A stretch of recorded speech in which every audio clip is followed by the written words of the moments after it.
'స్వర్గవాసులు' అనే తమిళ్ సినిమా నెట్‌ఫ్లిక్స్‌లో తెలుగులోను స్ట్రీమ్ అవుతుంది. ఈ సినిమా ఎలా ఉందో ఈ వీడియోలో తెలుసుకుందాం. ఈ లోపల వీడియోనైతే లైక్ చేసి ఛానెల్‌ని సబ్స్క్రైబ్ చేసుకోకుండా చూస్తున్నట్టయితే సబ్స్క్రైబ్ కూడా చేసుకోండి. ఈ సినిమా అంతా చూసాక నాకైతే ఓకే పర్వాలేదు అన్నట్టుగా అనిపించింది.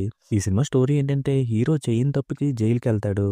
అలా వెళ్ళిన హీరో అక్కడ ఉండే గ్యాంగ్స్ మధ్య ఎలా సర్వైవ్ అయ్యాడనేది సినిమా. ఈ సినిమా స్టార్టింగ్‌లో వచ్చే సీన్ చూస్తున్నప్పుడు 'నాంది' సినిమా స్టైల్‌లోనో హీరో అందులో ఎలా ఇరుక్కున్నాడనే విషయాల్ని ఇన్వెస్టిగేషన్ చేస్తూనో ఉంటదేమో అనుకున్నాను. కానీ అలాగైతే లేదు. ఇంక ఈ సినిమా స్టార్టింగ్‌లో వచ్చే కొన్ని సీన్స్ చూసినప్పుడు సినిమా ఇంట్రెస్టింగ్‌గానే ఉండేలా ఉందే అనిపిస్తది.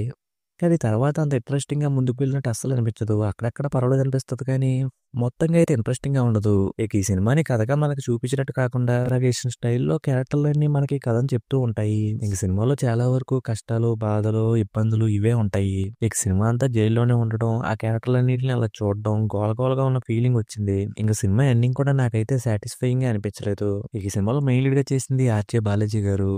ఇప్పటివరకు ఆయన చేసిన క్యారెక్టర్‌లో పెర్ఫార్మన్స్ అయితే ఓవర్‌గా ఉన్నట్టు అనిపిస్తది. కానీ ఈ సినిమాలో అయితే సైలెంట్‌గా బాగా చేసినట్టు అనిపించింది.